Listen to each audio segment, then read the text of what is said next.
Consulta in Mexico and with SVN Architects and Planners in Toronto are a core set of metrics. You heard Bernardo speak about a critical 10, we'll call it indicators, 10 themes for organizing smart cities or organizing equitable cities of the future. We're trying to find a way to simplify the conversation about how to build smart cities, how to accommodate smart infrastructure, focusing on 4 key pillars: environmental resilience, social well-being, economic vitality, and a sense of community. Environmental resilience goes without saying that for anything to be sustainable, it must be sustainable. It must be capable of enduring multiple, we'll call it climatic changes and impacts, multiple changes in the, call it global migratory patterns. But I think more than that, when we talk about accommodating an additional 60% of our population in our cities, we have to talk about the role that our critical infrastructures can play, not just in being sustainable, but in regenerating urban spaces, in playing a role in creating more foundational and fundamentally strong ecologies that underpin our cities and our municipalities. Social well-being, that in order to accommodate environmental wellness and long-term environmental sustainability, we also must address social sustainability and equitability. Economic vitality is probably the point I'll focus on most today, because so much of the conversation about smart cities and smart technologies does not focus on affordability. It doesn't focus on delivery strategies and mechanisms by which we deliver smart cities.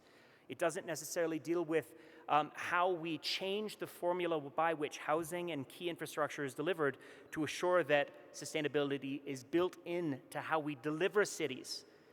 Not just talk about them, not just break them down into their component parts. How we deliver cities needs to be more fundamentally affordable and long-term, economically and financially sustainable. And then, of course, at the core of it, I mean, what do cities mean if they can't be lived in? We have to find a way of talking about cities so that we're not just building places, we're building stewards, we're building caregivers, people that not just facilitate the growth of cities, but making cities great places. We have to reintroduce the community as the fundamental building block of our cities. The city we want to build described in 4 pillars: environmental resilience, social well-being, economic vitality, and of course the sense of community, the people at the center. So how do we achieve this? I'm going to tell 5 simple stories really built around the projects of SVN Mexico. Marrying private and public sector partners for the delivery of key infrastructure, focusing on efficiency, placemaking, driving ridership, and sustainability. So a simple story number 1. As I mentioned, the City of Toronto is now a city of 6 million people, growing to 9 million by 2050. I also mentioned that we have a transit deficit today of around 30%, meaning that the anticipated ridership based on our current city population should be about, the civic infrastructure should be about 30 or 40% more than it is today. We began working on this issue in partnership with the regional transit authorities, municipal governments, a number of other agencies, including Bernardo's, several years ago through a series of initiatives. The first called the Big Move, a coordinated transit plan for the entirety of the Toronto region, and more recently through a series of smaller initiatives, one of which is this project is part of, called the Regional Electric Rail System, trying to turn all our heavy rail lines in the City of Toronto and in the surrounding region into higher order transit corridors, where rail moves on a much shorter cycle.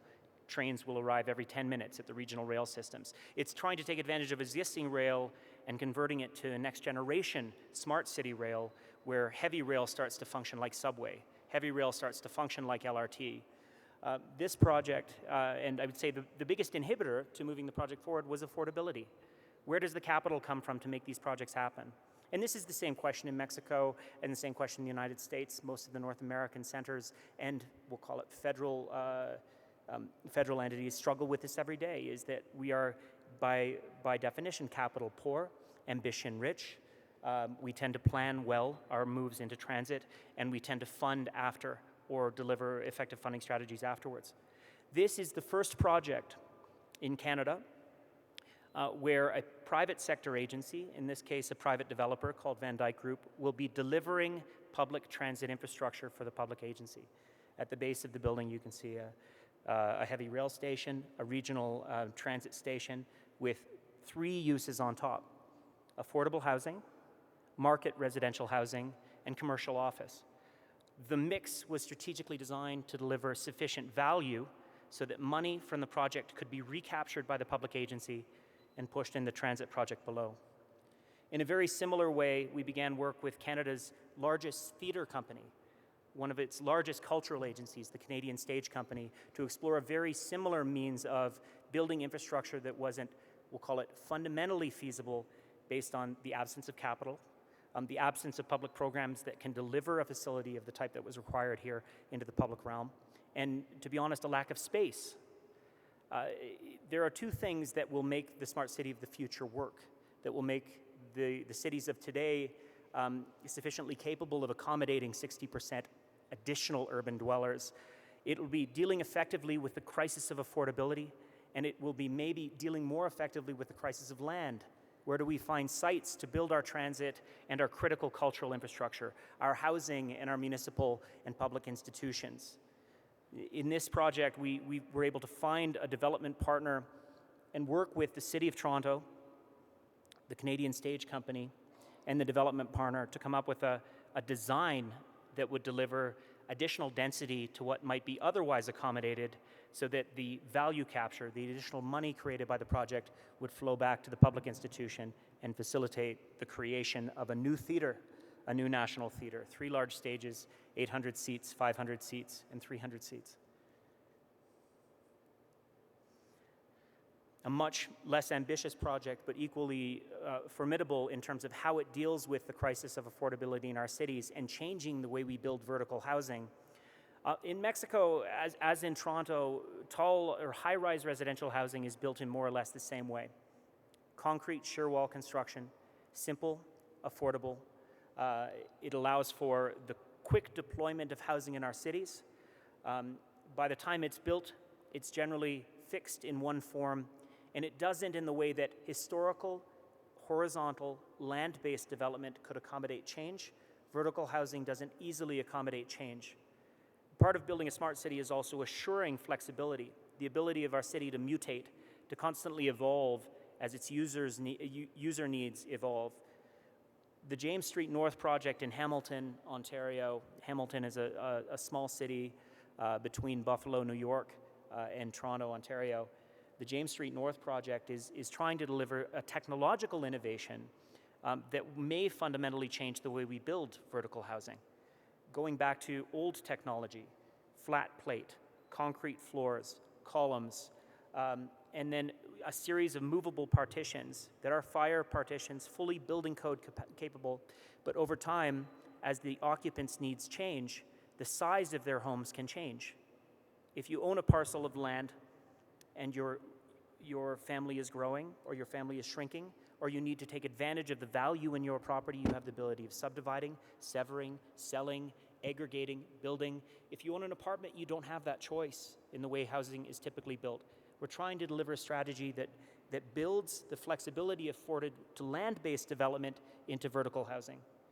In a similar way, our project at 3803 Dundas Street West in Toronto this time, and this is under construction at the moment, it's 370 units of apartment housing, a mix of condominium, rental apartment, and at the base, a mix of commercial uses, co-work, spaces like WeWork. There will be a privately owned space like WeWork here, and a series of community agency spaces will all be within this one building just outside the downtown core. Here, the affordability question is being dealt with in a different way. The most common model of rental housing in Toronto pre-1950 was the rooming house.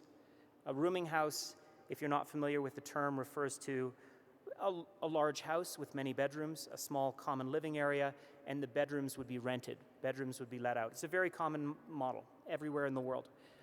Over time, the city developed policies as that type became more and more stigmatized to prevent that form of housing coming into the marketplace. In the last 5 to 10 years, there's been renewed interest in the co-live model as a model of dealing with urban affordability. And for cities, the biggest challenge in addressing co-live is largely around its policy frameworks that prevent this type of investment from being feasible or viable.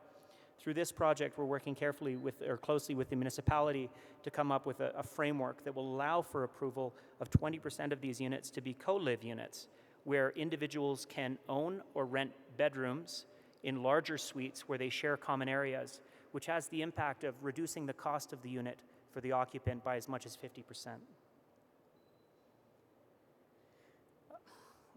As in Mexico, Toronto deals with issues of very large infrastructure and environmental resilience at the largest scale.